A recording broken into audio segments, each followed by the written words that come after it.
Assalamualaikum warahmatullahi wabarakatuh. Kenalkan, saya Alfian Rashid, salah satu mahasiswa S3 Kedokteran di Universitas Airlangga.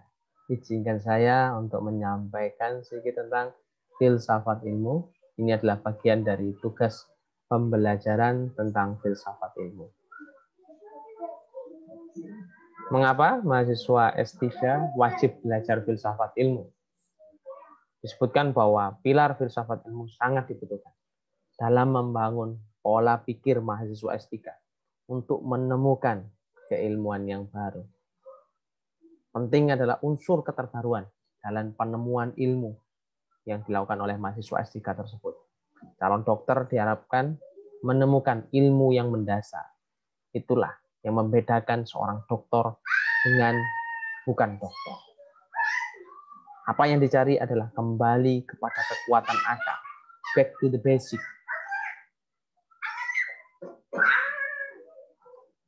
Nih, ada menyebutkan bahwa pilar filsafat ilmu ada 3, namun ada menyebutkan sebagai 4. Pada dasarnya, dulu kali pertama ada 3, yaitu ontologi, epistemologi, aksiologi, logika ilmu pengetahuan.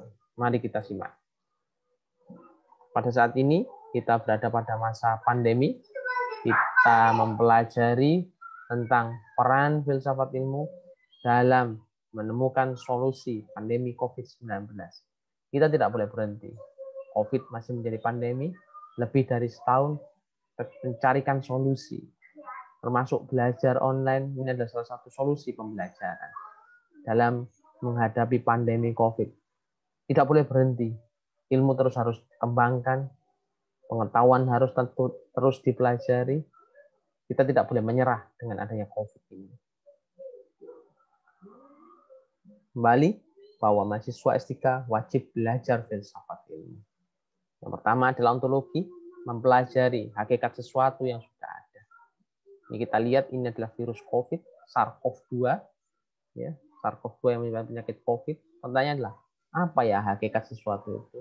Oh, virus ini adalah virus beta corona. Wujudnya seperti apa? Bentuknya, wajahnya seperti apa? Ya, seperti kita lihat samping ini. Kita bisa melihat gambaran seperti ini.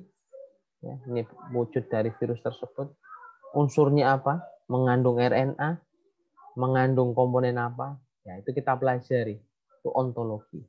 Kemudian epistemologi, yaitu teori tentang pengetahuan, konsep ilmu terkait kriteria, jenis, dan proses.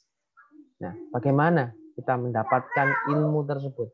Bagaimana kita bisa melihat, bisa mendeteksi bahwa seseorang ini terinfeksi SARS-CoV-2, ya, dengan melakukan pemeriksaan swab PCR atau melakukan swab antigen, ya, kemudian melakukan pemeriksaan klinis, melihat foto rongsen, melihat tanda-tanda yang lain.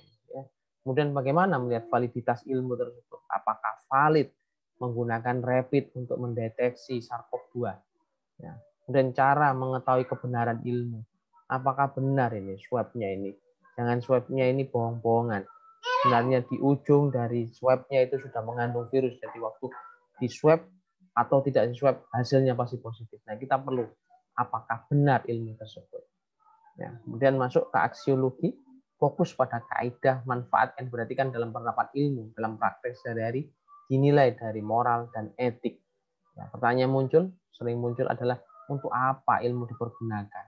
Ya, untuk apa kita mempelajari SARS-CoV-2 ini? Ya, untuk apa kaidahnya antara pengetahuan dan kaidah moral? Penentuan objek kaidah berdasarkan moral, kaitan proses metode ilmiah dengan norma moral atau profesional. Kalau kita melakukan uji coba obat terhadap obat SARS-CoV-2 ini, kita bisa mendeteksi apakah metode atau teknik untuk pemeriksaan itu, apakah etis, pemberian obat, apakah memenuhi kaidah moral pada pasien.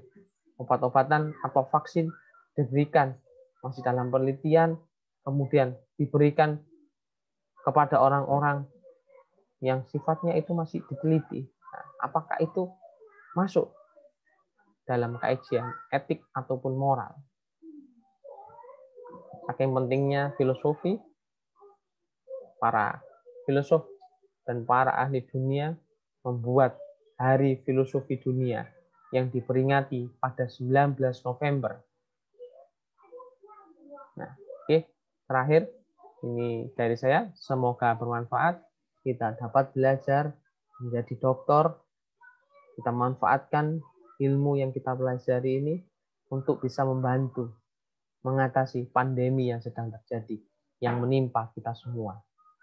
Saya, Dr. Alfian Rosid, dokter paru, calon dokter S3 dari Fakultas Kedokteran Universitas Airlangga. Semoga bermanfaat. Doakan saya segera lulus.